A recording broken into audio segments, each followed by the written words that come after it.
Handicapper Steve here, handicapping the racing from Newmarket Racecourse here on Saturday. It's the 13th of July, 2024.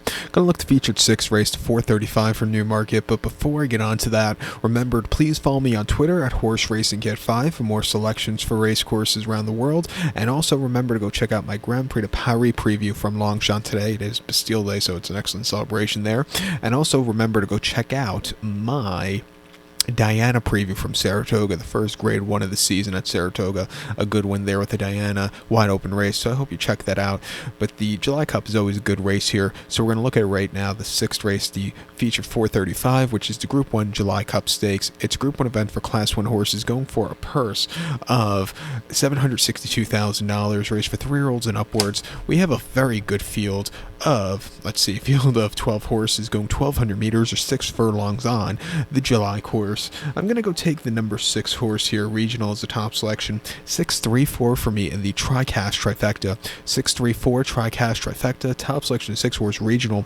This 6-year-old gelding by Territories here. Edward Bethel trains. Callum Rodriguez gets the mount. The horse's most recent outing came the Group 1 King Charles II Stakes at Ascot. 5 furlongs on the 18th of June, and he finished second by a length that day. And he was, stalking on the outside that day most way down the race course. He had the lead. As for I just caught this horse late, but this horse got around the race course well. Refreshing the Newmarket to the July course for the first time. If he breaks and he's forwardly paced, I think he can get up that final tough hill and win here today. 2 back he ran the Greenland Stakes at the Curragh, 6 furlongs, 25th of May. His seasonal reappearance, he finished second by 3/4 length that day. He didn't get out of the gate so clearly, which probably cost him. Callum Rodriguez just, stayed on and stayed in the irons after that. And, he's with him early on, but then he just kind of yielded late. The winner, Mythbayi, who's running back in this one today, really caught him, took off clear that day. But this horse, he ran his heart, out off the bench there. And then 10-1, he ran terrifically in the Group 1 Sprint Cup at Haydock. 6 furlongs, 9th of September, winning by a neck that day. And from a tracking trip, he quickened up nicely, and he flew home clear late. That was a very good run that day. And then prior to that, in the Group 1 Nunthorpe at York, 5 furlongs, 25th of August, first start since June.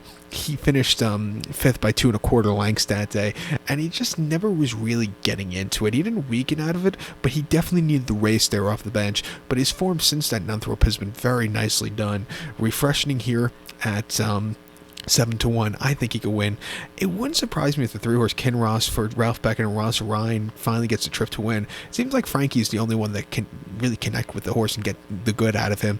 Since Frankie is here stateside now, he's getting Ross Ryan, which is not a bad rider. But this horse, most recently in the Chip Chase at Newcastle with the 6th seasonal reappearance, he finished second by 3/4 length that day, and I thought he needed the race. He got down the race course well from a tracking trip, but like I said, he needed the race that day. Again, he had a great tracking trip on heavy ground at Ascot in the Group 1 sprint, in the champion sprint, where he finished second by a neck behind Our Power. Again, just stalking, he just couldn't get there late. Our Power just caught him on the front end, but he ran his heart out off the quick turnaround.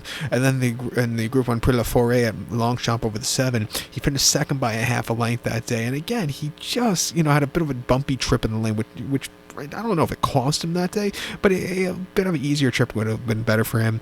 And then the City of York at York over the 7, he won by 3/4 length, and he won quite nicely on the front end. He gets a very good stand-side poster, which is ideal, I think, for this horse. Coming back here where he ran a good 3rd place finish in this one last year, I'm going to give him a shot on the ticket. And even the 4-horse here, Millstream for William Buick, and here, this 4 colt by Glen Eagles, he ran most recently in the Queen Elizabeth Stakes at the Jubilee Stakes at Ascot over the 6, where he finished 3rd by 1 3/4 lengths that day. And again, just was under the drive, not excelling that day. Ran terrifically at York before that in the Duke of York Clipper Stakes. He won by a neck that day, and on the front end, he really took off clear. And then the Abernate, I think he might have needed the race there at Newmarket on the Roldy Mile, where he just was a little bit flat late. Another horse, he hasn't won here, but he's run 3 very good places on this turf course, placing in a Heritage Handicap here last July. Come back to win at Deauville quite nicely in a listed race after that, and then winning the Prix de Mitria at Deauville at the end of the summer last year. refreshing here off some decent runs. A 12-1. I know he's an outsider here, but gets a good poster on the outside post draw.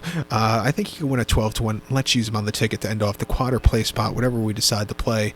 But to recap my selection now for the 4:35, the 6th race from Newmarket, it is the Group 1 July Cup. Gonna take the 6-horse regional. Give kudos to the 3-horse Kinross and the 4-horse Millstream.